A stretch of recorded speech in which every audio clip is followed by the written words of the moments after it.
Or rep by Mike. Yeah. Yeah. The same young guy. Yeah. Yeah. Oh, I got a hookup for us, man. What's he getting us? We're gonna go down and fish with him in Annapolis. I can't hear you. We're gonna fish. Oh. We're gonna fish with him down in Annapolis in the Hummingbird boat, jack to tilt with all the electronics. 25-foot center console. This fall? Yeah. Oh shoot.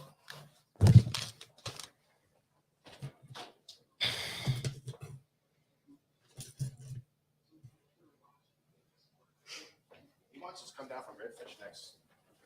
He wants us to come down for redfish next. I'll get down there so many times he'll finally ask me not to come down.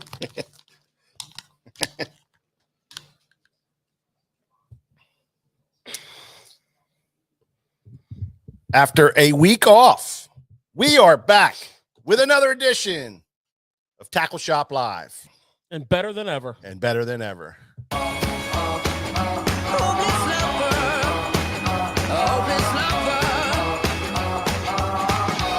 What up, Ross Downey? How are you, buddy? Dave Richardson. How you doing, buddy? What's happening, Mark? Yeah, Don Roeder. What do you say, man? Tammy Greenman. You came over and you fell into my arms. Rachel Ravy, how are you, man? What's going on? Kevin Carpenter, Jason Basta. Hey, Jason, what's up, man? Thanks for stopping by. Yeah. Connor McLaughlin. Joshua Sims, Raymond Barton. What's up, guys? Whoa, we got a great crowd starting tonight already. I'm excited, man. I am excited. Looking good. David Schottlemeyer. What's up, David? Good to see you, buddy. Man, oh, man, oh, man. What's up, Dan Henton? Daniel, how you doing? Yeah. Well, we're sitting here drinking some 5-star Miller Lights, courtesy of our longtime customer, Bill Neeroff. Bill, thanks a lot, buddy. Appreciate that very much. And a little later, we're going to bust out some trogs from our friend Matt. Oktoberfest. Thank you, Matt. We're going to bust one of them out here in a little bit. We might have to have a perpetual, too, because we dropped some of them off last week. Oh, yeah, absolutely. Well, it's great to see everybody. We are back after missing last week. We had some traveling and some stuff going on. I went to New England states up New Hampshire, Portsmouth, New Hampshire. Took my mother up there to see her cousin who is 90 years old, Nick. 90. That's pretty dang good. And that woman is smarter and slicker and faster than me, you, and George. That's hard to believe. Yeah, I mean, I'm telling you, this woman is on it. She is unbelievable. And we went up to see her and with my cousin Chris, for his dad's 70th anniversary, high school anniversary. So that I believe it's technical terminology is class reunion. Yeah, school reunion. No, not school anniversary. I believe it's called a class reunion. Class reunion. I'm just throwing that out there for 70 years. That's a good long time. I'm telling you, man. I was hanging out with a bunch of real old people this past weekend, and it was fun, man. They're really. Did you get any of them out on the dance floor? No, we didn't do any dancing. A lot of walkers. I know you like to dance. Like oh yeah. I know. We had a couple weeks in a row there where I like to cut a rug. I'm telling you. We were attending some customers and friends. Well, funny you said events, and bands were playing. The next thing I know, my man's on the dance floor and he's getting this party lit up. Well, Mike, I've seen you in action at Greg DePalma's wedding, and I see moves I've never seen before. When you a lot of people have. Well, yeah, when you dance with Mike, you're learning. So you got cutting edge. The Dancing with the Stars people, I'm on the phone all the time. A lot of moves with them. As long as you're having a good time, right? Man, if you ain't having a good time, that's your fault. Yeah, true that. But yeah, Nick and I, Nick knows all about it. We'd like to have a good time dancing, carrying on. I was dancing over the weekend too. I know. And George I was supposed to go on this trip, but as always, for me, something always comes up. And last year I had to go do something. And this year, George goes up to the Thousand Islands on his trip and freaking whacks them on a slick lake for 2 straight days, not a breath of air. They're whacking 6-pounders and 5-pounders and 4-pounders and just having a blast. And you know what the shitty thing was? They kept sending me pictures. So I came back to work on Sunday. They fished Sunday, Monday, Tuesday. And Monday, this pictures start rolling in here, and they were just rubbing it in something horrible. It was unbelievable. Yeah, good fishing up there on the North Country. Yeah. So that's why we didn't have our show last week. But you gotta take some time off every now and again. So that's what we did. Adam Tice, how you doing? Jeff Reed, what's going on? Connor, yeah, the funky chicken, that has nothing on me, bro. Yeah, man, absolutely. Jeff Reed, Mark, how you doing, Mark? Chuck Rife, what's up? How you doing, Chuck? Yeah, so George was up at Thousand Islands catching giants, and how was it overall? You went up with the guys from Mega Bass, as always, and Ryan Buttermore, yeah, national sales manager for Mega Bass, took me up on our annual pilgrimage. Yeah, and Ryan's quite the hardcore smallmouth. Oh yeah, he's a smallmouth junkie, man. Hunter. Well, he lives out there on Erie. He's got that big water in his blood. Yeah. So you've been on many of these trips with us. Yeah. So we were very fortunate. We actually, our first day of on the water, we went and launched in Guffin Bay because we had a southwest wind, and that was a good end to be on. And we fished. Is that right next to Chameau Bay? Chameau Bay's on. If you're looking out at the lake, Chameau Bay will be on your right, and Henderson Harbor, Black River Bay is on your left, and then Henderson Harbor, you can just look at it right there. Oh, okay. And the 2 islands are right out in front of you. I don't know. Galoo. Yeah, I don't know, 6-7 miles out there. Oh, okay. Yeah. So we were fishing, typical lake stuff. You're looking for maybe a quick depth change. You're looking for a big rock or a vein of rock, and we found all the above. Yeah. We didn't have any information going into this trip. We were just doing it like we usually like to, just put the boat in. Yeah, just go figure fishing. it out. Yeah. And the lake did not treat us well. We fished a half a day, and it was pretty bleak. Mm-hmm. So we went shallow. We went out in the big waves and fished some stuff we knew. So we put the boat on the trailer, took it to Clayton, and put it back in. Now the water's real low up there. Yeah. So the boat ramp in Guffin Bay, do not put a glass bass boat in that boat ramp. That's 2 ramps up there. We had a hell of a time getting, because we didn't have too much trouble getting the boat in, but man, it was sporty getting the boat out. But we managed, and we went over to put in it in the river there, and we went out and found some fish, started getting bit, started putting a little pattern together. Our big fish was 5.45 that day. Then the second day, we had a favorable wind, southwest again, and diminishing as the day went on. You could have ran to the ducks. Oh, wow. So we went out in the lake, and we went out on the out of Cape Vincent into the river and down in front of Kingston and all that good stuff out there. And we landed on them every single place we went. We had well over 150 fish. Wow. Big fish was 6-pound, 2-ounce. Wow. At one point, we got into a stretch of fish. We had like 16 fish that were like 4 to 4 3/4 pounds. Man. We had a couple over 5. We had 100 plus small ones. I mean, it was just how you hear the lakes are supposed to be. Yeah. that was how the lake was. Was it, you catch them on a little bit of everything, or was it? Well, it was interesting. We caught them typical drop shot. Mhm. You know, Ryan is a big advocate of The has dong shad. has dong. He loves that thing, man. I like it too.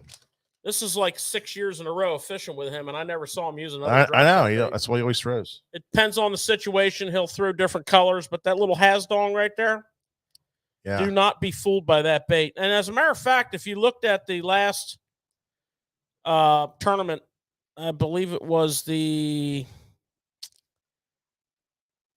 top the Major League Fishing Yeah. Weigh 5 in on the St. Lawrence. Yeah. 4 or 5 of those top 10 Yeah. credited the Hasdong and the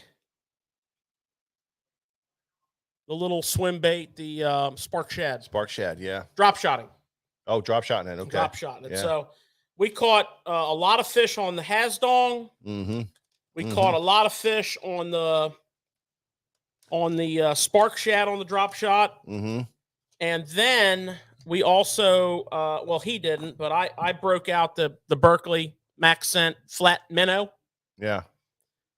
And I had a 30 count bag, and I probably averaged about 3 to 4 fish per bait. Oh. And they were gone before the trip was over. Wow. I mean, I was picking them up off the floor. I was like, I had the working his magic on him. I had the defibrillators out on them, trying to bring them back to life. Yeah. That was epic. Yeah. And then we got on a shallow bite out on Lake Ontario. Yeah. And we took this little swim bait right here, which was an Akashira swim bait head, which has the little propeller on it and the little spark shad. And I hope to tell you, we freaking smashed them on this thing. We had double digits of 4-pounders. We had 5-pounders. We had 1-pounders. We had 2-pounders. We had 3-pounders. I mean, we went through 85 of these. Wow. And I mean, shredded them. Wow. Tore them to pieces. Yeah, So, that little blade in the front of that head that gives it a little rocking motion. Well, you know, you don't really think about shallow smallmouth on teeny tiny baits, but up there, you know, they're eating a lot of those little I don't know, minnows or emerald shiners, but they're little bait. Yeah, you can see them in the clear water, like puking them up when you're fighting them, and it's all little bait. So, you know, big fish eat little bait. So that was our baits. We had a great trip, and it was really good fishing. So yeah, great. Well, you suck, so whatever. I hope you had a good time. No, it was awesome. Whatever. Yeah. You and Ryan really pissed me off, man. He was like calling me. He called me. He's like, well, he was concerned. Yeah, he was concerned. All right. Calling me. Oh, Mike, we're thinking about you. You know, and they send me pictures and guys eating perch dinners and steaks and wish you were here. Well, Mike, did you send them pictures of what you were eating? Oh yeah. Yeah. Well, mine was all about the culinary experience when I was up there, you know. It's, you know, you're in the land of lobster. So that was like for me, it was a whole culinary thing I was there for. So, you know, oysters and lobsters and lobster rolls. And then Nick, we went, on the way home, we went to New Haven, Connecticut, which is the capital of the best pizza you'll ever eat in your entire life. And I've been following this guy for years. George and I have been following this guy for years, you know, Portnoy. Dave Portnoy. He does that one bite thing. And so I knew that Chris wanted to get home early. So we came back halfway. And I said, well, right about halfway is this town called New Haven. I said, the only problem is we're going to have to drive through New York City on the way home. But if we get up early enough, you know, we'll beat the traffic. And he was like, oh, man, that sounds great. Let's try it. So we went down there, and these pizza shops are like hour and a half wait, all this stuff. We got lucky. We went to this Frank Pepe's pizza a piece Frank Pepe's a piece. I'm not 100% sure what that means, but basically it says pizza. Coal-fired pizza, George. Oh yeah. I mean to tell you, pizza like you never had pizza before. The problem is I can't eat pizza anywhere now. Can't have it. You're ruined. I'm ruined. I'm absolutely ruined. You know, the oven was built in 1928. The brick oven thing in the wall, and a lady let me go over and look at it. And it was this cold fire pizza. I'm telling you guys got to be telling me about your pizza experiences, because this, if you ever been there, let me know here on the chat here. That was unfreaking believable. And those ratings that they give those places up there are just spectacular. So if you want good pizza, it's going for us guys, it takes 4 hours. So I told my wife, I said, yeah, I'm going to take you for pizza some weekend. It's a 4-hour drive there to get some pizza, but we're going to have some pizza. So anyway, it was fun. Glad we were able to do it. Mike Colfer missed the beginning of the show. That was Lake Ontario, Mike, and the St. Lawrence River. Yeah. Where we were at. Yeah, just tell us again. So Dale Fogel, how you doing, Dale? Yeah, that was nice talking with you on Monday. So glad that you were able to stop in, and give me some company while I was here by myself working. Dave Freeman, how you doing? Nathaniel Mortimer, how you doing, buddy? Yeah, man. Andre, how you doing? 1978 pizza in Pasadena, Maryland. Owner was New York. I mean, it's probably good. It's probably good, Andre. It's probably really good. You need to experience New Haven. New Haven, I'm telling you, it's Yale University's up there, so it's kind of weird. But I am telling you right now, that is off the charts, brother. My sister, Regina Arnold, how you doing, Gina? She was with me. She was with me. The best pizza ever. She was with me. I'm telling you, I took her. We were shell shocked. How you doing, Regina? Jeff Reed, how you doing? Buffalo Rocks. Yeah, I'm not sure. That end of the lake. Huh? That end of the lake. Oh, that end of the lake. Buffalo Rocks is where you're fishing. No. What? It says Buffalo Rocks. He's referring to Lake Erie. Oh, okay. Lake Erie. Oh, okay. Buffalo Rocks. Well, you know what? I heard good things about out there too. So yeah. Well, the biggest sack I ever weighed of smallies was in Buffalo. Yeah. Must be good pizza shops out there too. There's good smallmouth shops out there. Roots. Yeah, Roots. Absolutely. No, I don't know about that. I never really checked it out, but I'm going to have to check it out.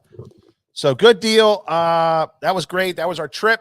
We're going to continue on now with this show, and we're going to do a little thing we call Tackle Talk.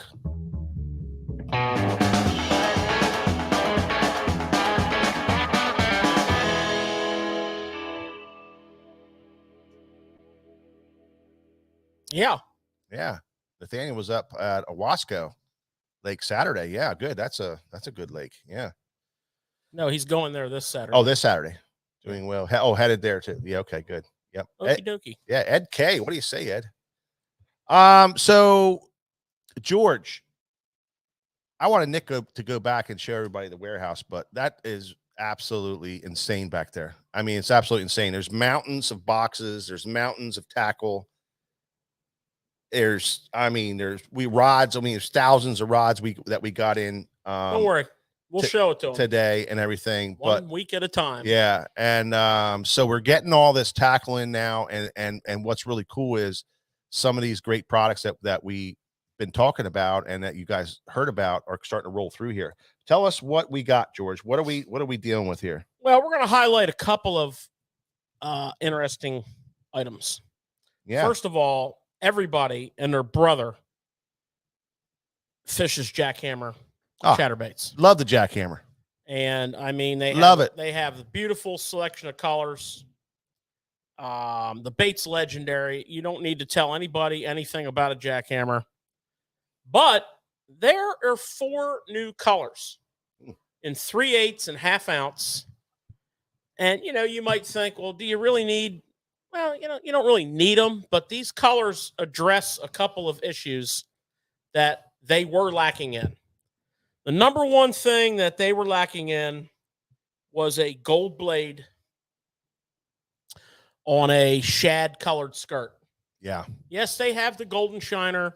Yeah. Yes, that is a shad colored bait. Yes, that is spectacular. Yeah. And yes, you can take and put your own skirts on. But if you want to buy, because these are hand tied, high quality, if you want to buy it out of the pack, we now have a Shad with a gold blade. dirty white. Yeah. And you know what's nice about that, man? That's a gold plated blade. Yeah, that is a killer color to begin with.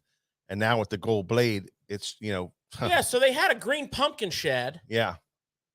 which had a green pumpkin blade. Yeah. Yeah. So now we have a gold blade on a shad skirt. There's parts of the country that, we have a lot of customers from where, if you don't throw a gold blade on your chatterbait, your white chatterbait and your chartreuse and white chatterbait and your shad colored chatterbait, you're missing the setup. Other parts of the country, the silver blade dominates. I'm a big proponent of a gold blade when the sky is dark, cloudy, overcast, early morning. Yeah. I'm a big proponent of gold blade under that scenario. So it's funny how add all these colors, Mike. Yeah, I know. This one really grabbed me. Well, it's funny because dirty white. You're fishing along and you are catching them on a gold blade, but you're kind of saying, man, I wish I had this, I wish I had that. Well, now they're addressing those questions that all of us as anglers, looking for that gold in those conditions. Dirty white. Yeah. So now we have it. Beautiful. Now we have the blueback herring. I love this one, man. Yeah, you can call it a blueback herring. Dude, kind of looks like a shad. And you put that Yamamoto Seiko green pumpkin with the white belly on that thing. That's got a blue glimmer. Just imagine that accent, like it's got olive type watermelon, pearl white, a silver blade. It's called blueback herring. It's it's a shad pattern. It's a herring pattern. It's a bait fish pattern. It's a clear water pattern. Telling you. Put that out there. Very nice, huh? Put that out there with that Seiko with the green pumpkin shad on there. Very nice. Oh, it's freaking awesome. Yeah. Greg De Palma. Huh? Greg De Palma. This is you all right here. You called for it. This is it. Get the net. Get the net, Bobby. That's what I'm talking about. Then we have the Ghost Baby Gill. Damn it. For your perch. Throughout this your weekend. bluegill. You've got a silver, actually a black nickel blade. A black nickel blade. You've got that peach, that little bit of peach orange, peach accent, little firecracker, smoked firecracker in there. This is a bad boy right here. So this is your perch look. This is your bluegill look. Yeah. And keep in mind, you can really, depending on the style of swim bait trailer, whether it's a swim bait or whether it's a crawl style or, a fish style, like a Seiko to Mike's point, you can adjust your look with that trailer.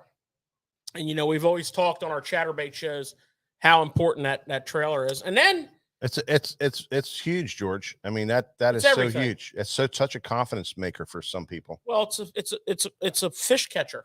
Yeah. When you're getting short strikes on a swim bait trailer, put a crawl trailer on. Yes. So what we have is a fire crawl because, everything's fire crawl now. Everything. They brought fire crawl out a couple years ago during the pandemic. It won like all these tournaments because everybody was fishing tournaments 7 days a week because they weren't working. Yeah. But apparently you could fish during COVID, which was a good thing. Yeah. Now we have the fire crawl with the orange blade. Very exciting. Yeah. Okay. So your dirty water, your spring. There's certain areas where, in the dog days of summer, the crawls are bright fire engine red. On the Potomac River, if you're down there in late July and August when it's blazing hot, you'll come up on these grass mats, and from a distance it'll look like little red leaves on the grass mats. And when you get up to them, they're little tiny, crawfish that are an inch long that are this color. Yeah. And when you're punching those mats, if you punch those mats with a bright red, like sweet beaver style bait, I mean, you get bit. Yeah. So, 4 new colors on the jackhammer. We wanted to highlight those for you. Yeah. Available in 3/8 and 1/2 ounce, in stock, Ready to roll. ready to roll. And now from Z-Man, Yeah. It's here. the Hellraiser. This is the. Hang on, George. George, you didn't let me. The Hellraiser is here. There you go, George. Jump too quick, man. You jumped too quick. So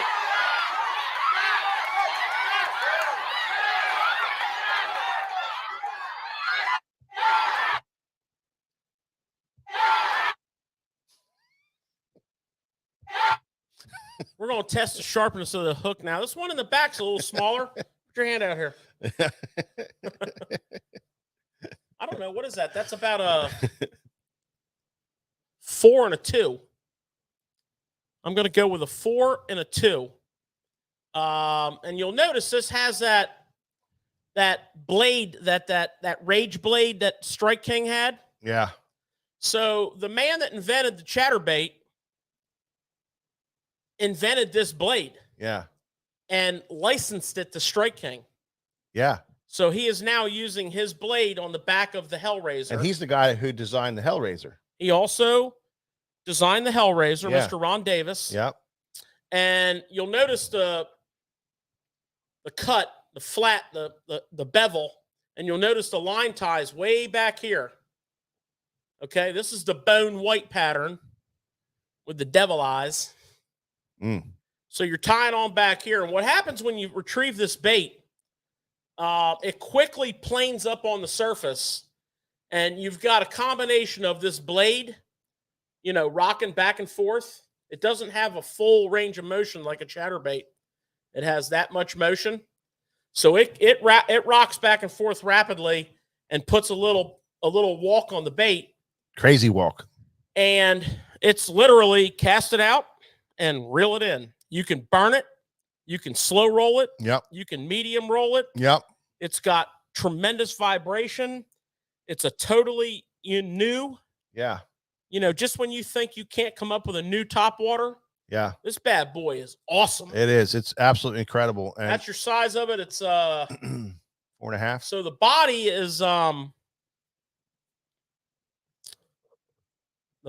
is about 4 inches long. Close. Like I say, that's a 6 hook on the back with a feather, and then a 4 hook on the belly. Yeah, they're gonna eat that thing. And I'm sure if you wanted to downsize that hook, you could. Or Well, I'm really excited we got them now because this season's coming right now. It's coming right now. Yeah, this whole walk-in season, the big bait season, it's all coming. The fall's coming. It's here. It's now. And they said that they were going to try to get it to us for this fall smallmouth and largemouth topwater bite. The shad bite is happening right now. Everybody we talk to, this shad bite is really starting to happen. So, I'm so happy to have this for this time of year. What a great bait. Now, I'll tell you this, we got a lot of baits, but there's not a lot overall. We didn't get exactly everything we got, numbers wise that we ordered, but so don't mess around with this stuff. If you guys want them, get them ordered, hurry up. I'm telling you, they are going to go, they're going to go, they're gone. They're going to be here and gone instantly. So, you guys are hearing about it first. It's just getting loaded on the website tonight, as far as the rest of the world knowing. So you guys get the first shot at it, and you will be able to get them in your box and be able to fish It's them. live online. Yeah, it's live now, but I'm saying that you guys are hearing about it first. And the last thing you want to know about this bait, it weighs 5/8 of an ounce, so you can throw it pretty much on your normal topwater rod, something like a 7 foot plus 7 or more foot, a stiff medium to a medium heavy with anything from, 50-pound braid down to 14 mono. Yeah. And just, chuck it and wind it. Yeah. We'll give you a report on it next week. We're going to fish it on Sunday, of course, because that's what we do. Yeah. And so we're gonna give her. We're definitely gonna give that sucker a whirl. I'm excited about that thing. Thanks. I am excited about throwing these things right here. And I was also seeing a comment from a guy about saying, wish they had all these colors in the small one. I think you're gonna see that the small chatterbait for us is really catching on right now. Well, they got a ton of colors in that thing. They do. But the things like this, like to see it spread in all the sizes. But because that small one, well, the problem is this is a $16 bait. Yeah, to get these kind of colors and hand tied skirts. You know what I mean?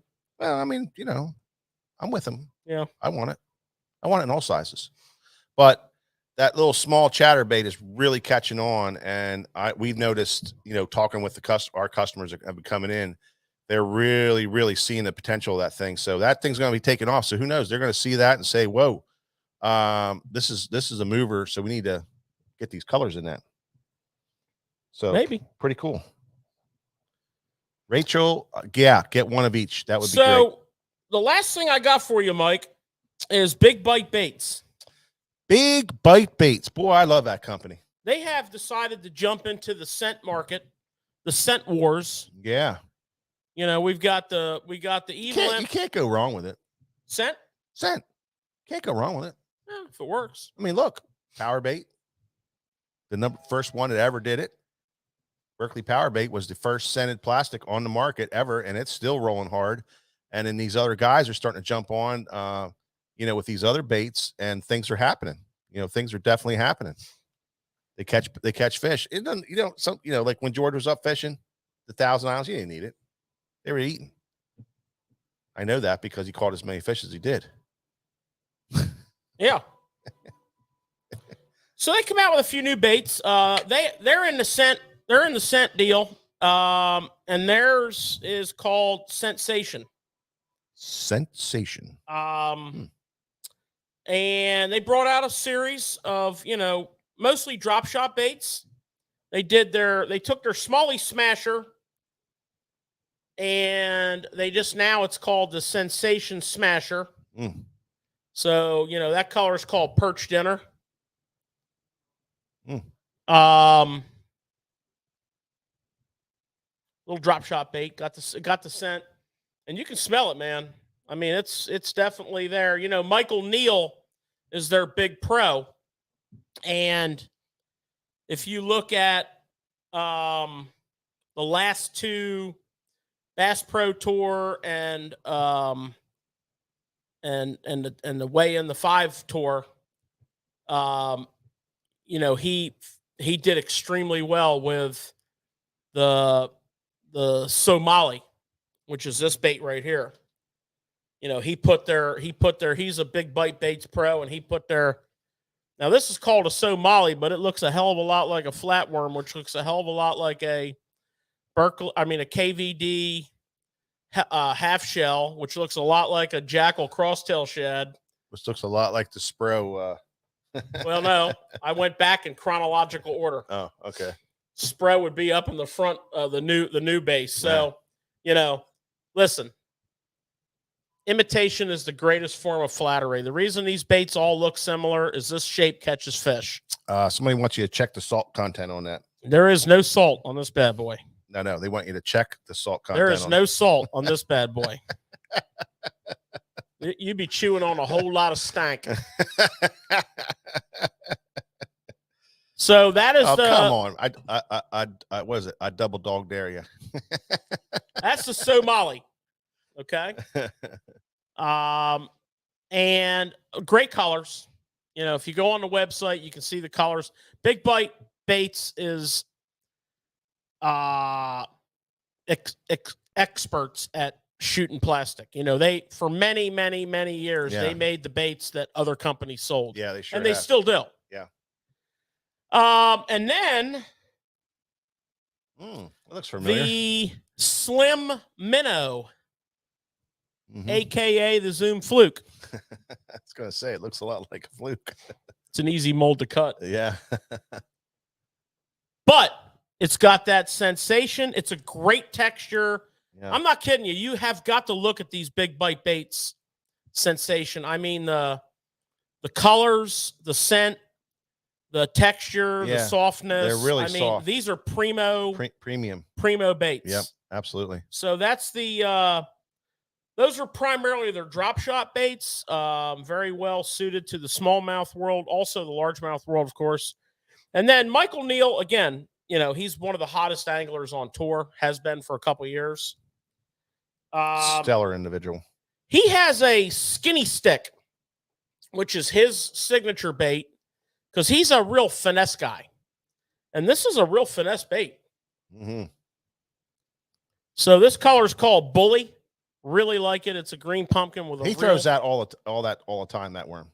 great worm.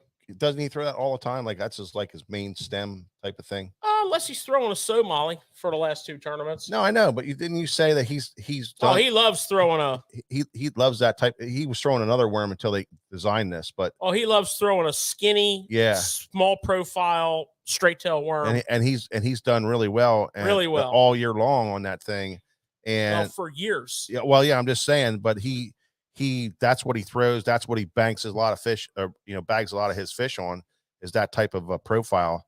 And so there you have it. He brought it over to the big bite baits world and got it going. Well, it's in the Sensation lineup. So it's a scented Sensation. Big Bite Baits has, Pro Series. They have regular. This is the Sensation version. Yeah. And this is his new skinny stick. Yeah. Well, I don't even know. I mean, this thing would be, you'd have to have a special jig head to put this on. That's for sure. I think he mostly wacky rigs it. I was talking to Garrett Paquette last week at the live down in the Upper Bay. Yeah. And he's a Big Bite Baits pro staffer. Yeah. And he was fishing the Yo Mama down there. And doing real great. But he did mention he's off the live. Yeah. These Sensations. And he said out in St. Clair, where he's from. Yeah. That's the deal. It's a deal. Yeah. So. Yeah, absolutely. Billy McDermott is here in the house. How you doing, Billy Mac? Long time no see. Bill was here like an hour ago. We had to kick him out of here so we could start the show. What's up, Billy Mac? Matthew Weimer, how you doing? Salt, I love that salt content comment. That was great, bro. Yeah, absolutely. Zoom Master 72. Yeah. Senate Jerk Shad from Z-Man Lights Out. Absolutely. We agree 100%. We love Z-Man Plastics, period. For sure. For sure. What else you got, George? I think that's all we're going to go with tonight. Let's.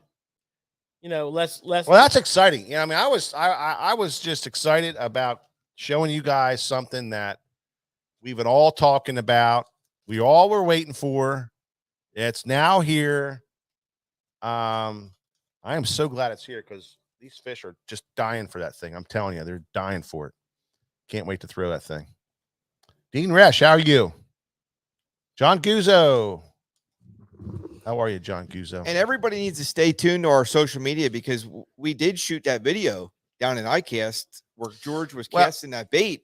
And what we're going to do is we're going to re-show that. Well, good point, Nick. I was just going to say, if we can bring that up and get it back into the fresh thing, you guys can see how we worked it. We worked it slow, we worked it fast, we buzzed it, everything with it. We tested it to hilt right on the water. And what was funny about what you're saying is, remember when we first looked at it and we're like, what is this? Yeah. But when George cast that thing out there and we saw what it did, it's like, yeah, we got to have that. Yeah. We were like, oh man, what are these guys doing? How are they going to, they're just throwing pieces of they had some kid put it together. But my God, were we wrong? Where else we were wrong with, Nick? The Zoom Centipede. When that thing first came out, and some of you older guys will know. Zoom was a new company. Well, they've been around, but they were kind of new, breaking into the tournament world, and their name was really kind of coming out there. So George, being the buyer, he calls them up and says, "Hey, can you send me a catalog?" And they say, man, we don't have a catalog, but we'll send you our sample pack. So they sent this box somewhere. We still have it, I'm sure. Mm-hmm. It's about this big, and it was about like this. Not even that big. Half that size. Yeah, it was, it was like this and like this, and it had one of every bait individually sealed, like with one of them sealers that you get, George, those plastic sealers. And they had each little bait, like this lizard, they had the colors in there, and the 4-inch lizard, and then they had this hunk of plastic in there they called the centipede.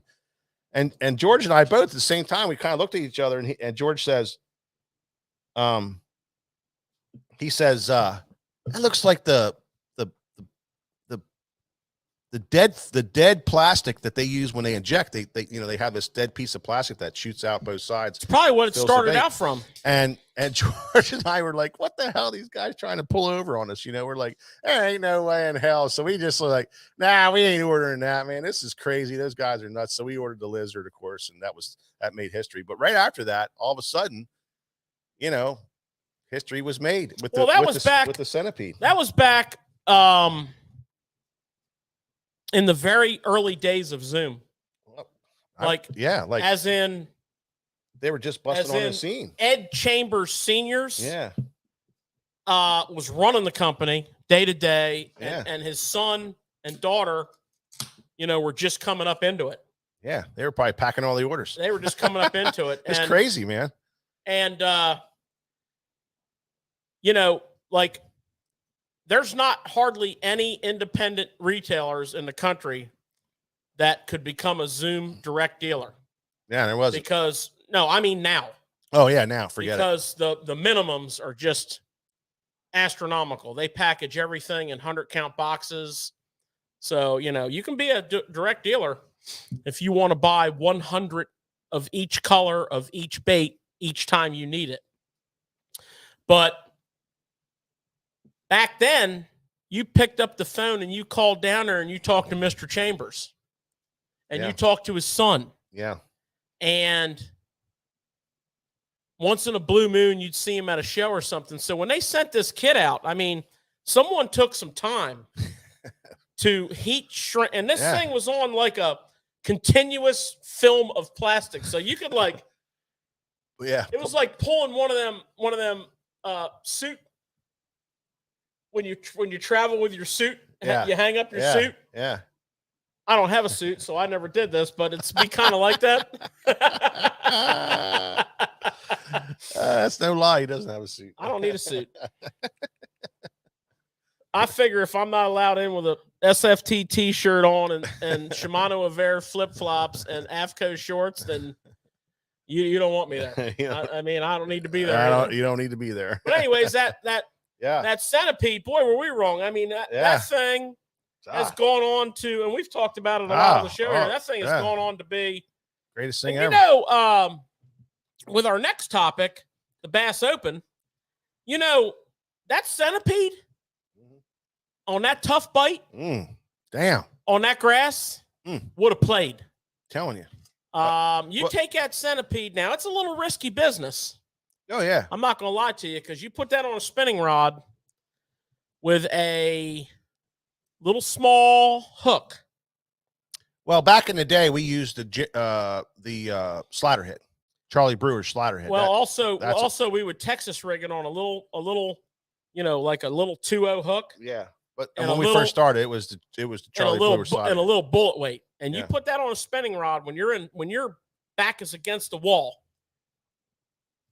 And you start fishing that thing, will absolutely generate. You can wacky rig it. I had a phenomenal day one day on with clients. That the day started off with clients having a car accident, and so they were kind of in a tizzy. They weren't quite in the happiest of mood. It's called a tizzy. It was hot, and it was tough, and it was September or August, and they were stressed out, and the only reason we had the trip is they were longtime clients. And I was in a grass bed, real clear water. This is something that I remember about this bait. Real clear water, like drinking water clear. You know how that grass filters that water. And all this bait, little bait. And fish blowing up and fish driving us crazy. And these guys are, they're not real happy at the moment. And I said, you know what, guys? Mhm. Hold on. And I trolling motored up current. And I broke out a bag of green pumpkin or some color. They might not have been green pumpkin centipede. Wacky rigged it and Turn the day around. trip was salvaged. Their stress level went down. Turn the day around. And that little bait saved me more than once in a tournament. So, yeah, I don't know how we got on the centipede. Yeah, that was cool to talk about. But, you know, I like talking we about like to go centipede. sideways. We do, and I love it. And no matter what you talk about, yeah, you know what, you can turn it into a fishing technique. Oh, yeah. So all you guys that are watching, you know, I hope you're enjoying the show so far. Why don't you reach up there, share this with all your friends, hit the share button, go to all of our, you know, when you're done with the show tonight, go to all of our social media and share it and like it, comment, please comment. We love the comments. That would be wonderful. And, you know, do that for us. And we appreciate it. I hope you're enjoying the show tonight. And at this point in our show, we're going to go to another section that we like to call Tournament Talk. Yeah, boy.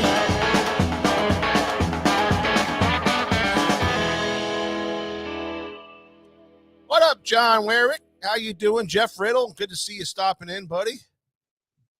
Yeah.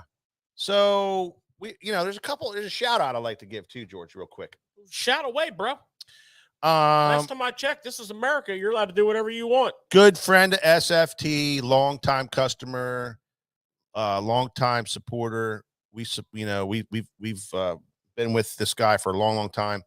Angler of the Year, Joe Thomas. Got up there. Is he related to Joe Thompson? Thompson, I mean. I keep doing that. Joe Thompson. I didn't know if they were related. Well, I do it all the time. I got it written down here, Thompson. And I can't even read your writing, bro. Well, I didn't look. He got Angler of the Year for the BFL series in the Northeast, and it's a big accomplishment. Second time. Huh? Great job, Joe. Yeah, but this year he really wanted it. He worked hard and he got it. Angler of the Year. And shout out to Joe for that. It's a huge accomplishment because what the deal is with that? There's a lot of anglers, a ton of people that fish those tournaments, and anytime you get Angler of the Year in any of those kind of circuits, it's a big accomplishment. And you know, some people, it's just a little circuit. It's the best of the best. Well, I mean, fished at in each of those areas that you go to. I mean, not for nothing. That's kind of like if as you're moving up if you're a tournament guy, you know, and you start at the club level and you go to the federation level, and especially if you're young and up and coming in the tournament scene, that's a big step to get into the BFL. That's a big step. So, Joe's a veteran. This is his second AOY. He's been to the All-American Championship. So He's just a great fisherman, and he worked hard for it. He wanted it this year. And as old as he is, he's old. He's really, I mean, some would say over the hill. I mean, he's not decrepit yet, but yeah, he's very old. Yeah. So for him to pull it out, and guess what? He's a PA guy. Such an advanced age. Yeah. In case you can't tell, George and we're like brothers. George and Joe are they traveled a lot together over the years, and we have like a million stories of George and Joe stories that we tell about tournament fishing. So it's fun to beat on him, but good for him. Well, fantastic job. And I know I'm jumping the gun here, but speaking of Pennsylvania and accomplishments, another good friend of the shop, Ryan Bauman, on the co-angler side of the tournament we're going to be talking about tonight, the Bass Open on the Chesapeake Bay, came in second place and lost by only a 1 ounce difference. A very, very painful loss, I know, for him. But what an accomplishment under that kind of field, 186 anglers or whatever it was. You know, in those conditions and to do what he did behind a pro, and he fished behind some excellent guys, but he adapted, he overcame. Second place, only by an ounce. Ryan, congratulations to you. That is a fantastic accomplishment. Also, that was no accident. I mean, Ryan's been doing this for a long time. He's hardcore. I've had the pleasure of drawing him in both a Bass Open and a Toyota Series. Well, it's not really a pleasure when you draw him as a co-angler, because he is he's deadly accomplished with his tackle. So his casts go places that they need to go that very few people can put them. Yeah. And, you know, you as a front of the boat guy, you got to be like on your A game, because he is a sniper. But I mean, what a great guy, what a great fisherman, and you know, and a PA boy. And I'll tell you, man, when Hank Weldon had them heads up on the stage, and I was watching it here at the shop. You were eating pizza somewhere. And he said, and I got confused. He said something about 714. Like this guy, in my mind, the guy that won it had to have 715. So I'm watching it and I'm like, fish are flopping. No. First, what you were doing when they put Ryan on the hot seat. Well, that's not good to bring that up. I texted him 5 times and called him, but he never answered his phone. He did tell us down there, George is blasting my phone here. So, you know, Hank Weldon says 714, and we're standing in the shop here, and everybody's watching this thing. We're like, yes, Ryan won it. No, he lost by an ounce. So it was really, it was really disappointing for us. Yeah. Because we felt bad for him. But, you know, Ryan was in today. Yeah. And, you know, being the competitor that he is, you know, he put a positive spin on it. Yeah, he did. Hey, not for nothing. Second place in a Bass Open, huh? Jeez, I know. Crazy. So we have a couple of local boys doing good. Oh, man. And there's a couple more we're going to talk about on this Bass Open, because there was a couple of locals that showed out. Absolutely. George, quick question for you. With Joe, does he qualify into something now because he won the Angler of the Year, or? Well, he's qualified for the Toyota Series Championship. Okay. Because of where he finished. Okay. And I think that's an automatic with the Angler of the Year. And I think he could go fish I don't know. They just redid the whole tour. So it's probably called the oh, wait. We need a sponsor. Weigh in 5 fish. We just cut you by a tournament. They call it the Invitationals. Bumped your entry fee, MLF Invitationals tournament circuit. Now that's going to be a lot to fit on a T-shirt. It's going to be a tough sell for old Boyd, but you know what? He's pretty good with the stick, so he'll get her done. Yeah, he is good. Yep. Now, we love those tours, and we do follow them. We do like to have some fun, but we do follow. We don't miss a single minute alive. No. They're all phenomenal anglers, and they're just trying to live their dream, you know. So it's a shame that the stage is shifted as often as it is, especially for the guys that are really full time. But you know what? They're pros. They're professional bass fishermen are very resourceful, because the day-to-day grind, just dealing with Mother Nature, and makes you have to be. So yeah, I'm sure it'll all work out. Right now, it's a little bit of a turmoil, but you know, it'll all be good. Yeah. So yeah. Absolutely. Ryan Bauman, I'm crying, he says. You're the man, Ryan. You are the man, buddy. Yep. So that was a prequel to what we're going to talk about, which is the Bass Open Series down at Chesapeake Bay, really close to our shop here. So it was a really, really close thing for us to follow. And tell us about this tournament, George. I mean, it was a grinder. It was an absolute freaking grinder. Well, Mike, as always, lessons learned. We knew this. We knew this going in. Well, we knew it was going to happen. Yeah. But then you add in the full moon tides. And that screwed a lot of guys up. And then you add in the fact that we haven't had a lot of rain this year, so the salt line had moved way up the bay. Yeah. So you had a lot of. There were some guys talking some crap, you know. I didn't mean to interrupt you, but there were some guys talking some crap before the tournament started in their practice because they were whacking some nice fish. They were catching some nice fish on that low tide. Well, that was before that full moon peaked out. Exactly. And then that full moon came along, and you know what that does? That just screws everything all up. Well, and, for our listeners that are not tidal water fishermen, when you have a full moon, generally speaking, your high tides are higher. And if that happens, a lot of times your low tides are like not much lower than a regular high tide. Yeah. You still get a tide swing, but you're going from an inflated high. You get that same amount of drop, but now your low is kind of like a high. Yeah.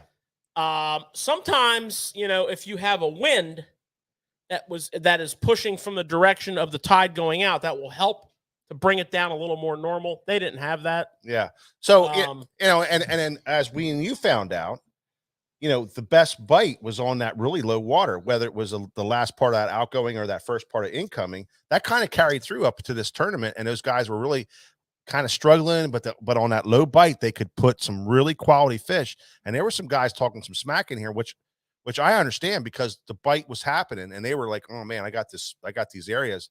And then, like George says, that happens. Not only that, in their official practice, the tide was earlier in the day. Yeah. That prime low water was earlier in the day. That too. So, but you could have, you know what I mean? If you had just regular tides, you could have kind of counted on some things happening. I think you would have I think in that tournament, you'd have saw, you know, the bigger bags, some of the bigger bags, the more 17-poundish kind of range come in more often. You would have saw, even as tough as the bite is this time of the year, if you would have had a tides, 20-pound bag or you so, would have seen a few 20-pound bags. Yeah.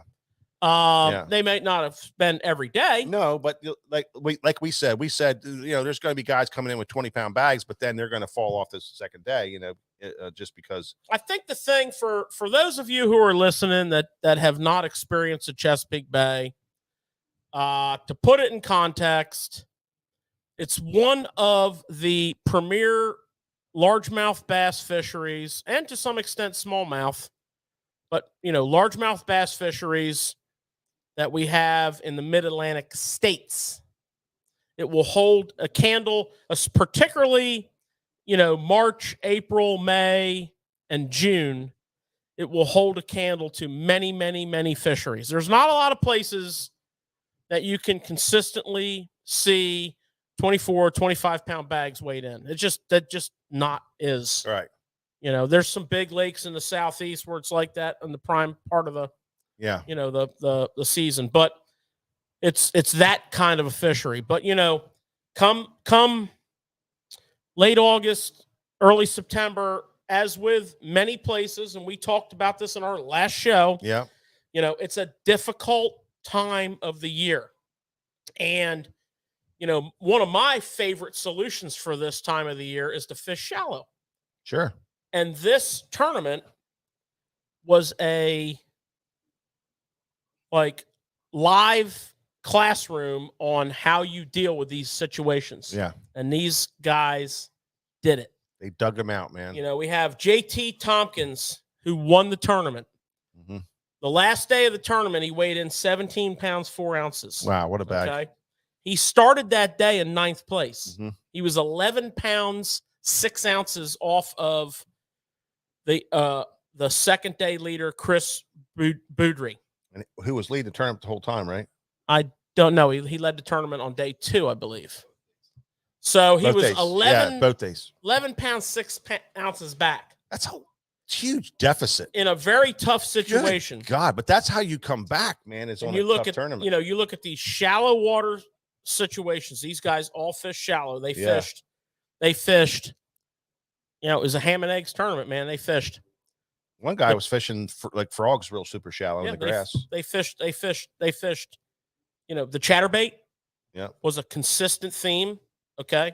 Yep. What do you do in shallow grass? You know, you get a little wind, you get a little cloud cover, you know, you get a little moving water, you throw a chatterbait. Mhm. Or if it really sucks, you cover miles and miles or acres and acres or however you want to phrase it, throwing a chatterbait and hopefully. Where was he fishing? I don't know. When I was watching it live, it looked like to me he was at port, like in that port deposit area behind the island. He was in the river. Yeah. Okay. Yeah, so I mean the chatterbait. The other thing that you see a lot in these shallow water tournaments when it's tough is various forms of worming. Mm. You saw a lot of these top 10 guys, 9 guys, throwing Texas rigged finesse worm. Yeah. I mean, Yeah. Again, tough fishing 101. I think Ryan was throwing like a Senko. Wasn't he was Senko fishing? Day 2, he caught his fish on a chatterbait. Oh, Ryan did. Mm-hmm. Wow. Yeah. Day 1, he caught him probably with a spinning rod in his hand because he was fishing, you know, vertically. You know, so that played. The other thing that you saw play in this tournament, again, you know, cover shallow water 101, the square bill, the crankbait. You know, our very good friend Pete Gluzik, who finished third. Great guy. Finished third. He may have finished second, but the Russian judge nicked him a little bit on that dive he did.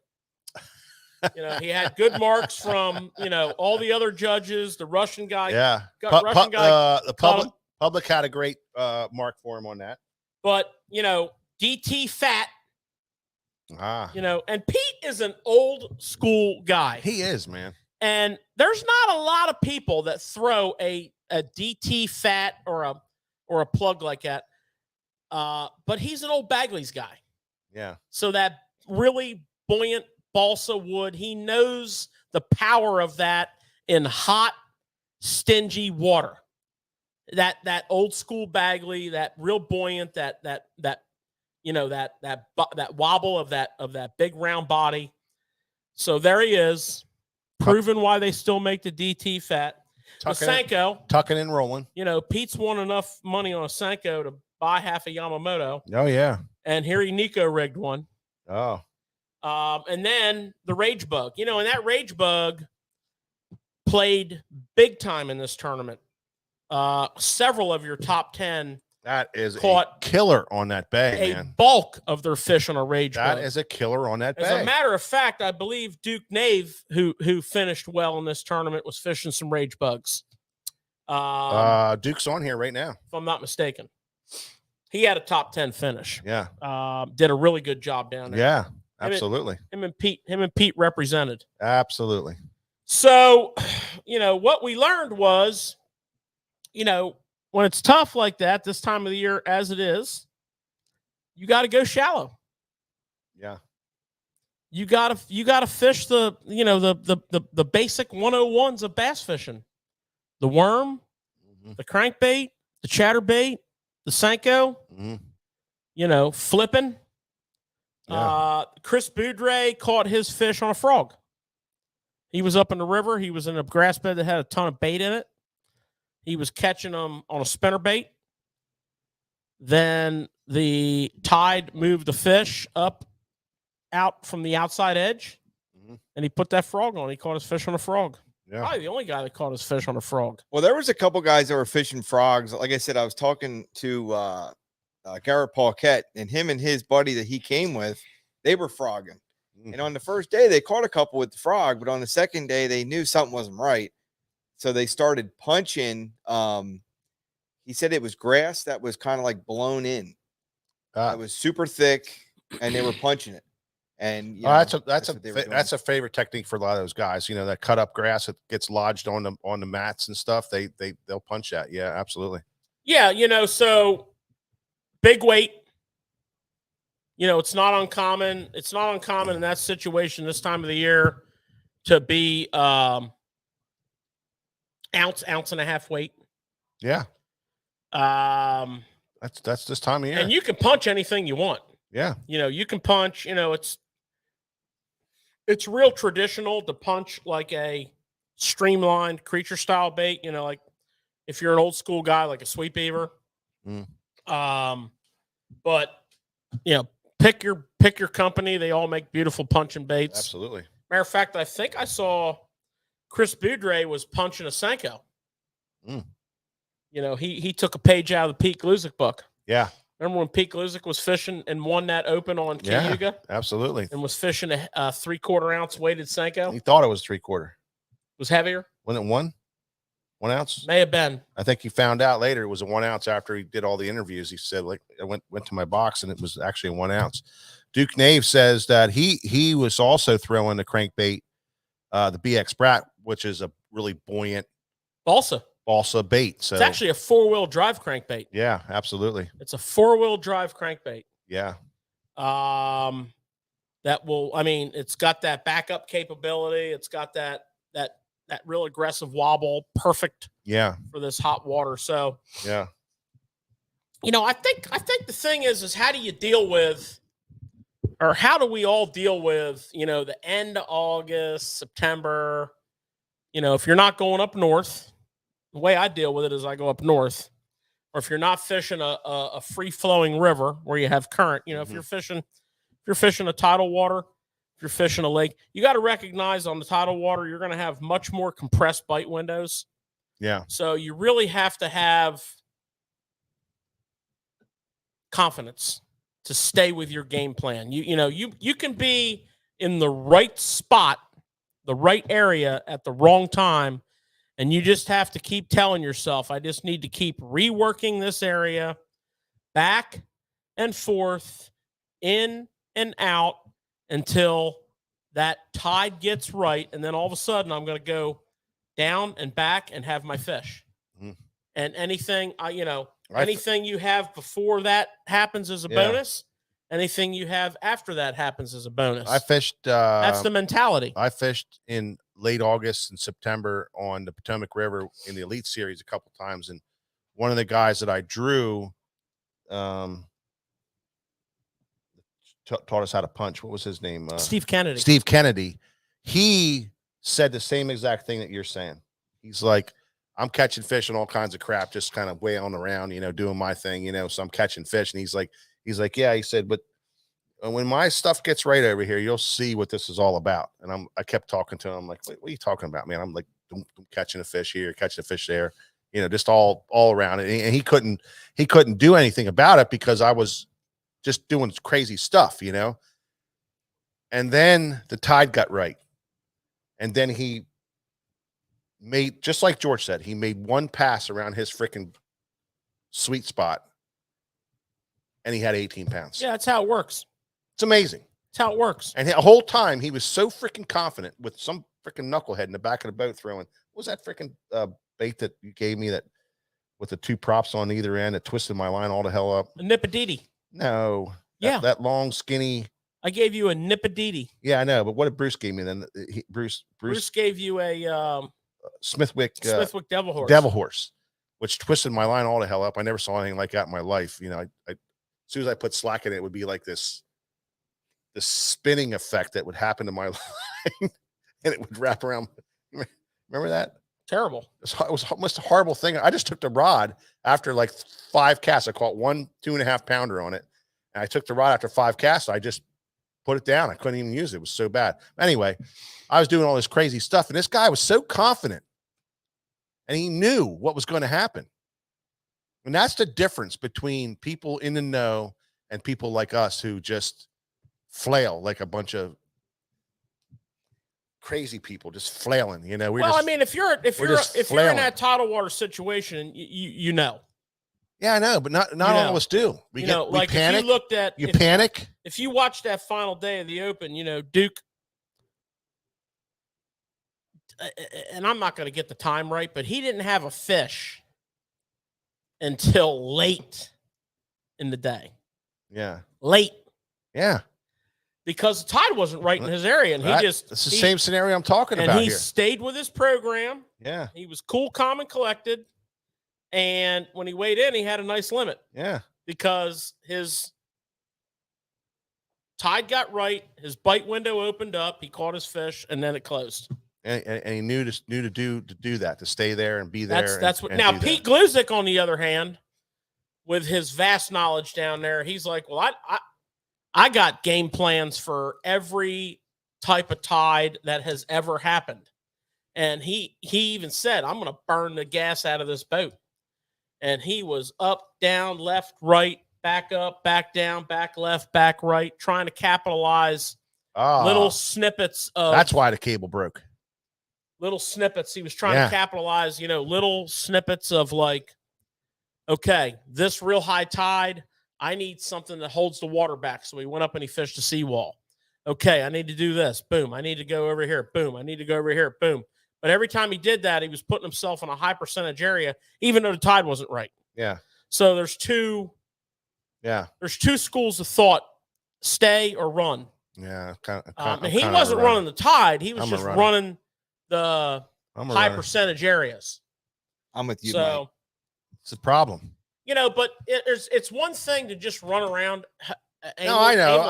I know that. I'm not saying that, but that's the way I would have fished that. Pete was running a bad situation. He was running to the best thing he could do for that time of that bad situation, and maximizing his time, and said he was going to keep doing that.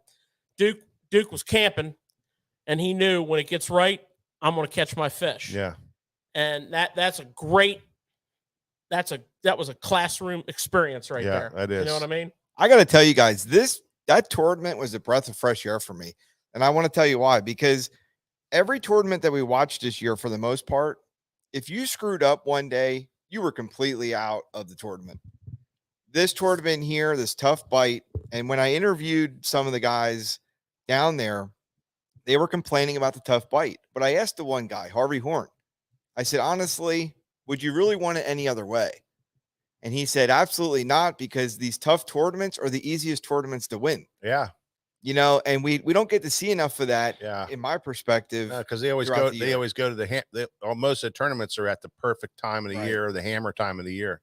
Mm-hmm. Yeah. Well, I said that many times on this show, how I wish they would go back down to North Carolina and South Carolina in August. Right. If you want to further your game, you need to go to a place like the Chesapeake Bay. When it's now. Tough. Yeah. When it's super tough. Obviously go there when the fishing's good, because it's a great experience, but go there now. Yeah. Well, and do some of these things that you heard about. I like to go there now with this little sucker. Do some of these things that you're hearing about here, like that these guys did. Get your finesse worm rigged up. Get your wacky or Nico rig rigged up. Get your crankbait rigged up. Get your chatterbait, your swim jig, which didn't really play in this tournament, and go shallow and just do it. Yeah. Flip a structure bug, or whatever plastic you want to flip. Yeah. And just go down there and just do it, and you know what? I guarantee I'll be watching that whole tournament all over again. You're going to add to your knowledge base, right? Another thing about this tournament that was so cool, to get off the subject a little bit, was all the local people that were fishing it.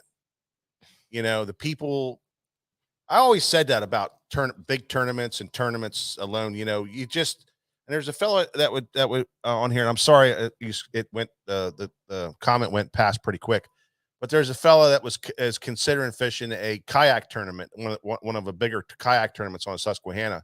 He's considering fishing it. It's not so much that, about winning, it's about the competition. And it's about, measuring yourself up to what's going on and whatever the people are doing, and measuring yourself up for that day. And the more you do it, the more addictive it gets, So it was neat to see that with all the people who got into this tournament, who, whether they were co-angler or a lot of guys that were the pros on the pro side, that just went after it, and they wanted to see that. And that has nothing to do with winning. It just wants to see how they would do against this type of situation. And that was really neat to see. We talked to some people who, kind of came out of it like, oh man, that was a great event. I did terrible, but man, I tell you, that was unbelievable. And actually I was 84th out of 186 people. Right. Wow. And Mike, why not try? Exactly. Yeah. I mean, it's always been said like, well, you're not ready yet. Well, when are you really ready? Nah, you just go do it. You know what I mean? You're never ready, but you measure yourself up, and then you can kind of see where you're at and what you need to do and what you need to work on, and if you want to take it seriously, then you kind of can measure yourself up to these guys. Because what was unique was the guys who we talked to that came into the shop here, people like Cooper Gallant and Tucker and some of these other guys that came in the shop, Jacob and all those guys, they did well. They did well. I mean, some of them guys cash checks. Well, Cooper's winning the Angler of the Year right now. Exactly. Yeah. So, these guys did well. They cash checks. They're from Canada. They're from, Arkansas, Texas, wherever these guys are from. They came in here. They figured it out in a couple of days, and that's what they did. And so, I wanted to ask you guys, it's neat how that happens. I think something that was really interesting that I seen in this event that I never knew before. I always thought that the co-anglers fished on day 3. Yeah. But I thought it was so cool how they did it, because the co-angler was championed on Friday. Yeah. And then we all got to see live. Yeah. All these guys that we would never see before. Yeah. And they made mistakes like we all do. Yeah. Peter, he flipped out of the boat. Yeah. You wouldn't have seen that type of thing. I thought it was really neat how they did it. That's it. It was a great event. It was great. I love local events like that. The last time they were here was when? And the next question I'm going to ask 5 years ago. Yeah, and the next question I'm going to say is, who won that tournament?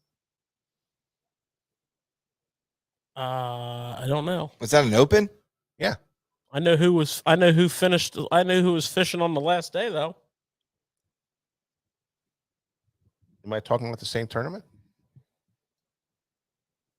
I know you fished it. I fished on the last day. Yeah, but didn't that guy win alongside that island up there? No, that was on a football jig. That was the first Bass Open that they held down here. Oh, so the very first Bass Open that they held on the bay was a spring tournament.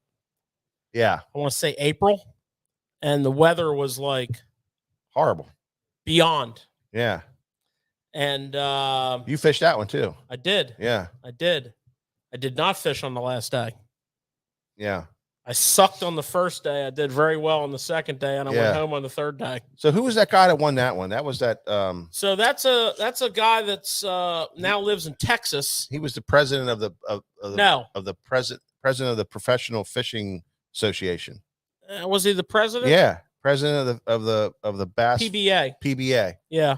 Professional Bass Anglers Association. And for some reason, I can't remember his name right now. I can't believe we can't remember his name. He's a great guy. From Jersey, retired detective. Yeah. Lives in Texas. Still very active in the bass world. Yeah. Dave Mansue. Mansue. Yeah. Thanks, John. Yeah. Thanks, John. Yeah. So Dave caught those fish in the river. On the side of what is that, Garrett Island? Yeah. On that hard break. Yeah. On that football jig. The first day of that tournament, from the mouth of the river to the mouth of the Northeast River along that channel, was 80% of the field. Just like they caught about 500 fish there. Yeah. Like 480 of them were short. Yeah. Yeah. Yeah. That was a tough event. Practice was absolutely the last day of practice. Brutal. The last day of practice, nobody went out. They were all here. Dave did. They were all here. There was everybody. I mean, we had the greatest crowd in here. It was just great. I didn't go out. You didn't go out. It was freaking bad, dude. Yeah. Bad. You were a coach, George, or no? I've fished it as a pro. Okay. Yeah. It was bad, but it was a great tournament. Great tournament. Maybe you would have won it if you went out. Maybe I would have. It was bad, buddy. Yeah. It was bad. George, were you in that 500 boats over there? I was not. No. I was in the Bohemia River. Yep. Yeah, who would ever fish out right now? That was back in the days of the VZ Cove days. I wasn't in VZ Cove. You were over in that marina across the way. Fishing marinas. Yeah. But that VZ Cove days, man, that VZ Cove was greatest place in the world for 1 year. I know one of the top competitors in this tournament was in the Bohemia. Really? Wow. Yep. They all didn't die in there. Yeah. So, guys, what else did we learn from this tournament? That this is a ham and egger. I mean, there's not like any great revealing strategy that we're going to learn, but we did learn the importance of the knowledge taking it shallow. Yeah, and the knowledge to do that, and the knowledge that you would have accumulated over the years. This is how important fishing is, going fishing all the time. And what you always hear the terminology, time on the water, and how important that is. And all that gives you is ammunition that when you're fishing and you're grinding it out and you're trying to calculate and process the information that you're getting fed, that you're making the right decisions and calculating and doing it the way you fish. Now, for me, it would have been running a gun like Pete, but like George, I know would have sat on one spot, and he would have just, if he knew the fish were there, he just would have ground it out. That's just the way he fishes. But it gives you the hindsight's 20/20, right? And it gives you confidence. And it gives you absolutely. So hindsight's 20/20, and you need, all these guys, competitors that left should take this to heart and say, man, I know this much. This is what I did. This is what I did wrong. This is what I did right. I think that's what JT Tompkins, who's 20 years old. Yeah. I believe he's from South Carolina or lives there, is now 42K richer and going to the Bassmasters Classic. Those two facts I know. I don't know where he is. I don't know where he is in his qualifying process. I do not think he's going to qualify through he missed out by a couple through spots. the Northerns, but I think he's alive in the Centrals. You're right. I know he just missed out, and he said it's like 2 years in a row he just missed out on the Northerns. It's only a matter of time. But I think he's alive on the Centrals. Mm-hmm. So this year's not over for him. He is down. What a bag of fish. He's down pre-fishing the Red River right now. So here you are. Because the Red River tournament for the Central is next week. So here you are, 11-something pounds out of the lead on a stingy-ass freaking bite. And you got to go out there and figure out how to win the tournament. Or maybe he was just thinking, I need to get a better check or something, or I need some points. And, just knowing that, grinding it out and making his decisions and doing it hard and man, I'm going to go for the win, and boom, misses it by freaking wins the whole damn tournament. I'm not 100% sure, but I think he was running all the ways down to gunpowder. I want to say, does he run a Crestliner boat? No, that was the other guy. Okay. That was another guy. He was in the top. Yep.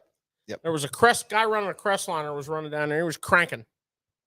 A great high tide pattern. When you're forced to with one of those really high flood tides, get on a bank that holds the water back.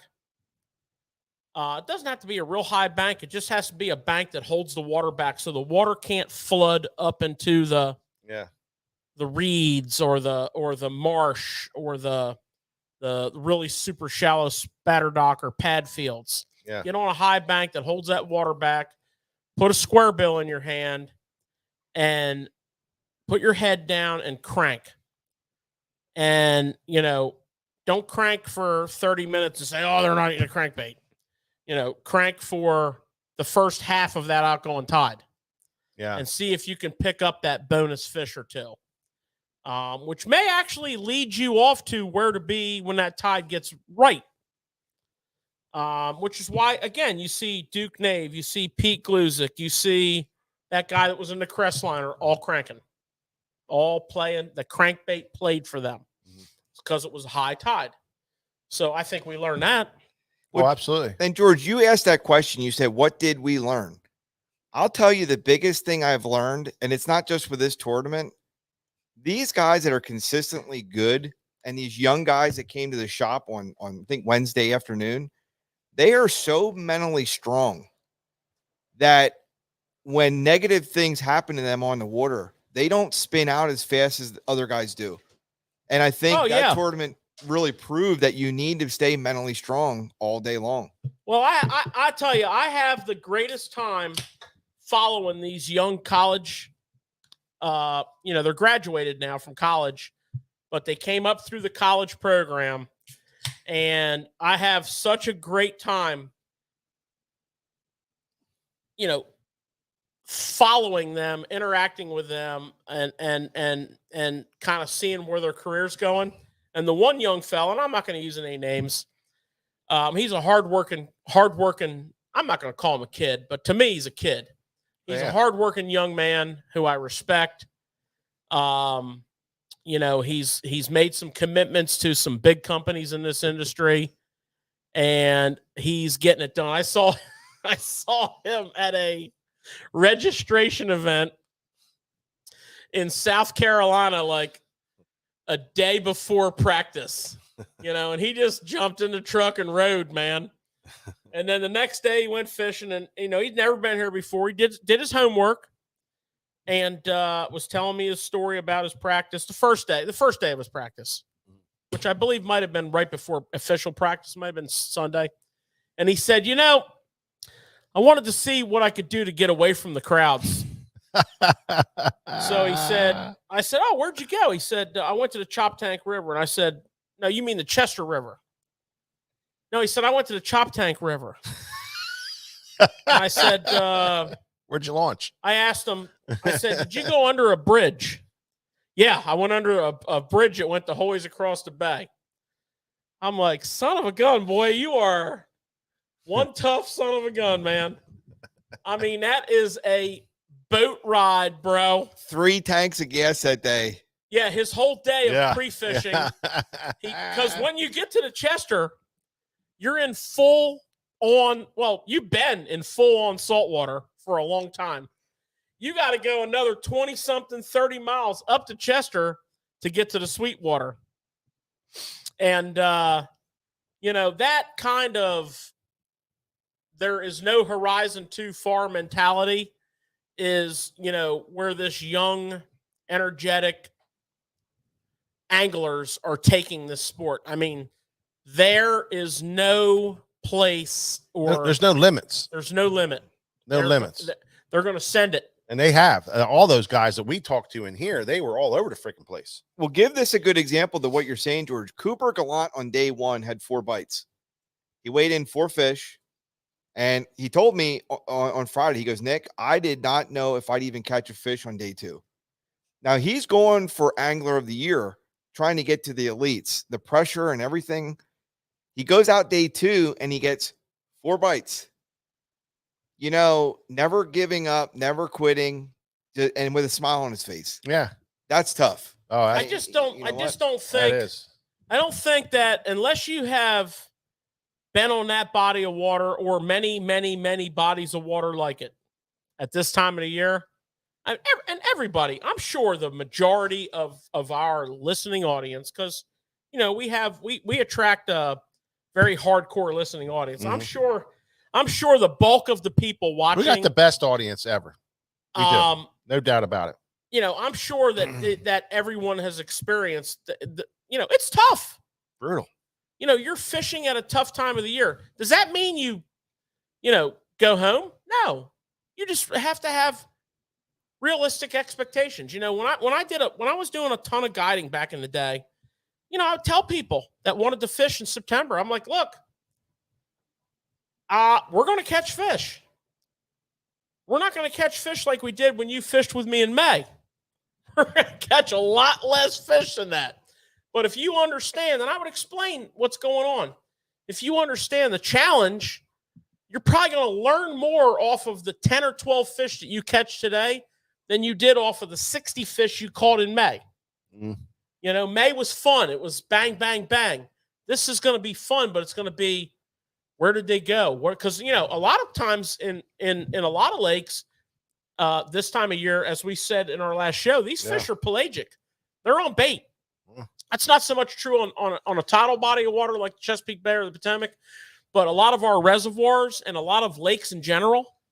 If you recall, guys, on our last show, we talked about when you go into how they move. When you go into those giant creek arms coming off the lakes from the first point back a third, your depth finder freaks out because it thinks it's reading the bottom and it's reading shad.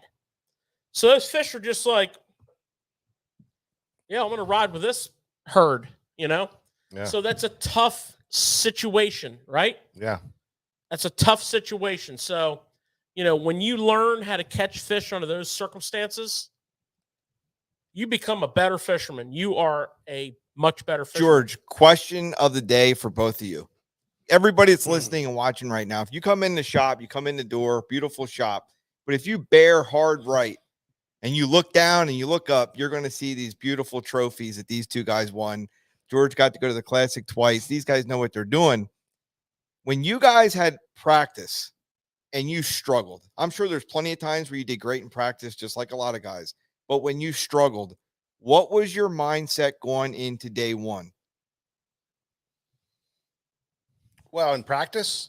No, after practice. No, after practice. You're going into the first day of the tournament. You're going, Oh yeah, I didn't find nothing. Yeah. What do you do? What is your mindset? Well, I mean, I fished in tournaments where I wasn't sure I was going to catch 5 fish in 3 days.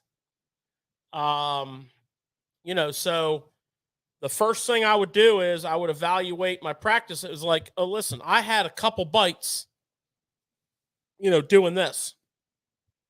Well, you know, after 3 or 4 days of pre-fishing, and you're looking at your intake of information, which is a couple of bites. You know, I remember a tournament where I was on the Mississippi River. It was above flood stage considerably. The main river was in the 40s, and it was chocolate milk. The backwaters were decent color. They were about 10, not even 10 degrees warmer. And the fish were literally had migrated miles back into through the flooded woods. Yet, you know, you just drove through the woods till you found a bank. And, you know, it was like, oh, I got a couple of bites doing this, you know. So you build on that, you know. So your first day of your tournament is kind of like your 4th day of practice. You know, you have a starting idea, and then you roll with that. Because you also have to realize, Nick, a lot of these tournaments, like this tournament here, the last day of this tournament was the best day of fishing these guys had for a week. It was starting to get a little bit better. Not a lot better, a little bit better. And that tournament that I was referencing, you know, it was a long ways from getting right, but it was getting a little bit better by the last day, you know, to where I caught like 6 or 7 fish. First day I caught 0. The second day, my first fish was 6.4. So that kind of changed my outlook on life a little bit. But, you know, there again, you got to go with your clues. Go with that statement that what's his name told you. The hardest tournaments are the easiest to win. And you know, it gives you life. You know, it gives you life for all, you know, gives you life for that practice day, that the practice that you had terrible, and you go out and you're like, listen, you know, anything can happen here. And you just got to fish. You just go fishing. I mean, my worst tournaments are, you know, some of my better tournaments were my worst practices, where you just go out and you just like, wow, I'm just going fishing, man. We're just going to go where we started, you know, got a, like George said, a couple bites, and then you just do your thing. And your thing is the knowledge base that you gather over the years, whether you listen to Tackle Shop Live or you talk, you involve yourself with the Bass University and you listen to all those guys talk who's the best in the world, or you on the water all the time and you gather that information. You fish a bad tournament here, you fish a good tournament there, you fish with some other guys that do well, and you listen to what they have to say, and you're building your database to allow you to make those decisions on the water. And, you know, hey, listen, and really, honestly, I'd rather be lucky than good. You know what I'm saying? But the luck is kind of like, the luck is what I made it. You know what I mean? A lot of times when you win a tournament, you know how it is. You can't do anything wrong. You win a tournament because you kind of lucked into that type of pattern, and it was a knowledge that. But what built on it was the knowledge that you had gathered over the years, and but you lucked into that right situation. It's interesting that you say that, Mike, because from my experience, I fished with a lot of weekend anglers. Yeah. And a lot of weekend anglers, we struggle sometimes in practice. Yeah. But the thing that I find interesting, a lot of guys, what they'll do, even though they had a bad practice on the first day of the tournament or whatever, they'll revert back to what didn't work instead of doing what you said and just going fishing. Yeah. You already know what didn't work. I'm telling you, when you win a tournament, everything goes right for you. You make the right decision. You do a decision here. You're just working on that knowledge base. And George and I fish together. Well, we're starting to really fish together well, because we bounce off each other, and we're making these constant decisions all day long. On our knowledge base. And I think he put it really good when he said Pete was going to these spots and fishing these high percentage spots for that situation. That's a knowledge base that you're drawing on. It's a knowledge base from listening to shows and from gathering this information over years. And you put yourself in that situation. So all of a sudden you're hitting these high percentage points, and then one of them fires on you, and you put 20 pounds of fish in the boat just like that. And that's a great point, because the guy was rooming with Trey. And we all know, and I think you guys are going to talk about it, he got disqualified, but there was a guy that was rooming with him that knew the area. And I guess every day he was making a long run down through. But on day 3, he goes to himself, wait a minute, do I really want to pass all these fish to go down to an area where I have bad tide? And what did he end up doing? He stayed in the area that he knew there was fish, and he did really well. So like you said, you can build that knowledge all kinds of different ways. It worked out like that. And he knew what to do. That's what it is. I mean, I really feel like, the knowledge that you can gain and knowing certain situations puts you, in the right spot at the right time. And then the rest is always history, It's like Pete's knowledge base is based on 30 plus years of fishing professionally. I like to put it like this, Nick. When I back in the day when I was more agile and physically fit, gifted, and I had a little gift of some sports in me. I remember when I played softball and baseball, when you hit a home run, you never even felt the ball. You never even felt it. When you swung, you knew right away. You hit the sweet spot perfectly, and you don't feel it. It's like a golfer who when they drive and they hit that unbelievable drive, perfect drive, you don't feel it. It's just tink, and it's gone, and that right away when you hit that sweet spot. Winning a tournament is that sweet spot. Everything clicks all at that one time, and you're putting all that knowledge to work. The fish are doing what finally what you figured out, and then how to run that fish, that bite, that pattern. And if you're not a tournament fisherman, challenging yourself by going to a body of water like the Upper Chesapeake Bay in the first 2 weeks of September and solving the puzzle and catching 5 nice fish that day. Yeah. That's a freaking win. It doesn't, we talk about tournaments, but that's just one, there's a ton more people that don't tournament fish. That's the win. That's what you do. Yep. Great point, George. Yeah. We said that many times over. Some of the best fishermen I know aren't tournament fishermen. Oh, absolutely. I mean, they're tournament fishing. fishermen. Tournament fishing is our sport, but it doesn't define. I mean, it's not like power rankings here. I mean, there's good fishermen from every walk of life. There is, but we're not talking about that. We're talking about learning from them. Yeah, learning from that. And these guys go out and they have such natural ability. A lot of these guys that we know that aren't tournament fishermen, they're just freaking outdoorsmen, and they're fishermen, and they go and they have such a connection with nature that they just catch fish. They just do the right thing. It's unbelievable. So it's uncanny. The connection that you can get and everything just clicks when you want to catch fish. So Jason, I take it you won the tournament on the Conowingo this past Sunday, and you whooped up on everybody's butt. for the first one back in the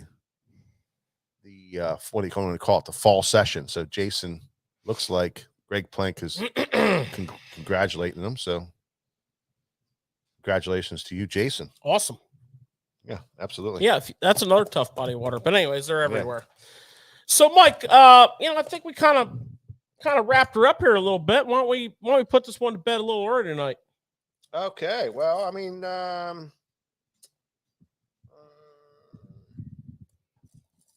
Kind of covered everything we had on our agenda. I think we got everything covered tonight. George, do you have any cool insights? Into what? I don't know. You usually have something each week. You got something? No, I didn't. I did see a young boy in New Zealand who found a 3-foot-long garden worm. And I was just wondering what a dozen of those might go for. I mean, or, if you had a dozen of those, how many perch could you catch? I mean, there's so much that goes on with a 3-foot-long garden worm. George, you got me worried. I mean, every week when George has this knowledge on us, these things keep getting bigger. I think last time it was 2-foot lobsters or 2-pound crawfish. Crawfish. Yeah. I'm starting to worry. That we're Now we getting got attacked. 3 foot. We got 3-foot garden worms. 3-foot garden worms. 2-foot crawfish. Can you imagine like rigging one of them up on an offset on a bait holder hook? You literally just you guys are going to have a space on your rack in a couple of years. 3-foot lures, big giant bass are biting them. I'm just saying, This kid found this in the backyard and took it up to show it to his mom. Yeah. She was real proud. Yeah, right on. I never saw a 3-foot nightcrawler before. I mean, this bad boy was, he was a big specimen. So one thing I want to say is there was a fella when Pete, this goes back to where Pete fell out of the boat, and there was a fella in here that said his comment. Let me get his comment here. Let's see if I can find it here real quick. Right here, Casey Hepler. His thing is, if you were fishing by yourself in colder weather, deeper water, and your trolling motor cord breaks and you fall into the water, I think what he's asking is, listen, or not, or he's suggesting, don't fish by yourself. Is, well, not only that, but if you are fishing by yourself, put your freaking life jacket on and leave it on from the time you leave your truck in the morning and climb in your boat until the time you go back in your truck and take it off and put it in the back seat. That's what you do. Did you see what Pete did? What did he do? He calmly swam to the back of his boat. Put his ladder down. Where he had a ladder. Now, several years ago, I'm going to say, round it off, I'm going to say 10 years ago. Yeah. Ladders became mandatory equipment. And there's different kinds. There's some that are on jack plates. There's some that are on the boat. But for those of you that do not have a ladder on your boat and you do fish by yourself, there are aftermarket type ladders. You can buy bolt-on ladders. You can buy ladder steps that you can put on your jack plate.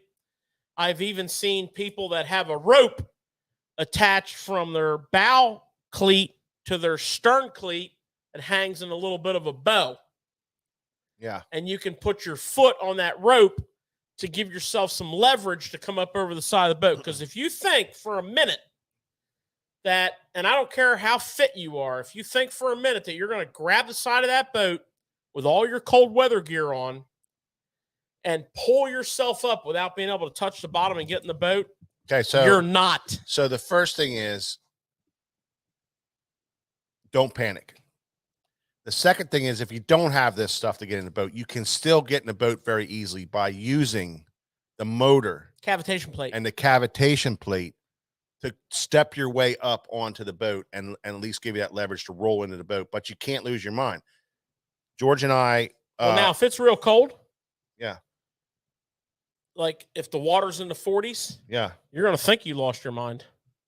No, I know you're going to hit the water, and it's going to be. That's what I'm saying. You got to be kind of with yourself. But for me, I've climbed in and out of that a boat from the cavitation plate a 1,000 times. You just have to be careful. I've done it 1,000 times. You don't slip on there and cut your leg wide open on the prop. Yeah, well, I'd rather cut my leg wide open on a prop and get into the boat than not get in the boat and die. So. But I've done it 1,000 times on a pontoon boat. I've done it 1,000 times on my boats, taking all my kids out swimming 1,000,000 times, they can't pull me in the boat. So I have to go around the back and climb up with the jack with the thing. So in my mind, that's the first thing I would do because I've done it so many times. This is something I'm putting in somebody's head that if you don't have that ladder, you can, your life jacket will get you back to the back of the boat, and then you can work your way up into the boat with the jack plate. And there's some consideration to be said, and we'll do a cold water safety show when it gets cold, but there's some consideration to be said for when it is truly life-threatening cold. Fish with somebody else. Oh yeah, absolutely. But George, wasn't there something, and you said we'll cover this at some point, but you said about life jacket. And I remember you saying something in a show one time that these inflatables at a certain coldness or they're not all created equal. Okay. So there's different gram cartridges. And I want to say the highest one's a 38 gram. Well, when it's really, really cold, you're not getting a full fill. Okay? You're not getting a full fill. So if you start with a 28 gram cartridge, and you get a 70% fill, you're in trouble, and also if you're wearing inflatable vests in the winter and you're not constantly keeping them up to code by rearming them, you're kidding yourself. Because I had a guy fall off my boat in cold weather and in rough water and come up underneath a dock that did not have an airspace, and luckily the next wave drug him out. His vest never went off. He never rearmed it. It was dead. So, yeah, we'll get into that on our cold weather show every year. We like to do that because, it's we being on the river here and being in business as long as we do, we have too long of a list of former customers that have drowned on the river in the winter. I mean, when you can name multiple names, it's a problem. And many, many people who had really super close calls because of panic. Yeah. So you don't want to panic. And Andy, you're right. 100%. We're going to cover that. We're going to cover that when it gets cold, and we're going to do some stuff. We're probably going to get a big tank with ice cubes in it and throw Mike in it and see how he does. No. Out. Probably, I'll get the hog trough over here or something for that. You think I'll panic? Well, guys, absolutely. Let's call this one a night. I would like to, on behalf of cameraman Nick and Mike, thank everybody for watching. Appreciate you guys. This is just something we do on Thursday nights. For multiple reasons, and to have you spend your valuable time watching it, because really the most valuable thing you have is your time. You're going to kill an hour and a half or 2 hours with us. That's pretty cool. So give us a little traveling music there, big dog, and get us on out of here. Well, yep, thank you very much, guys, for spending another night with us here on Tackle Shop Live. I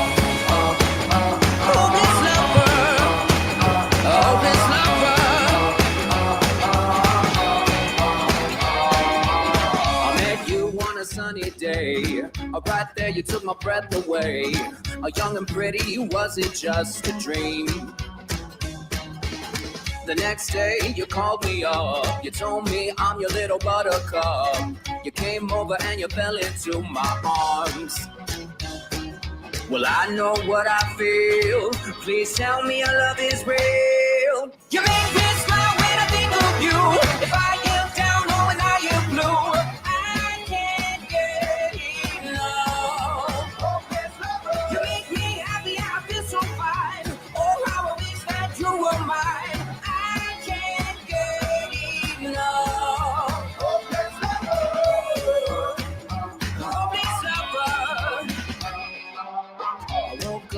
soaked in sweat, with chills running down my neck. I'm going crazy from just the thought of you.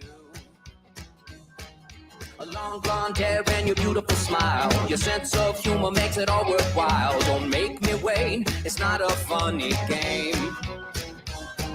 You know just what I feel. Please tell me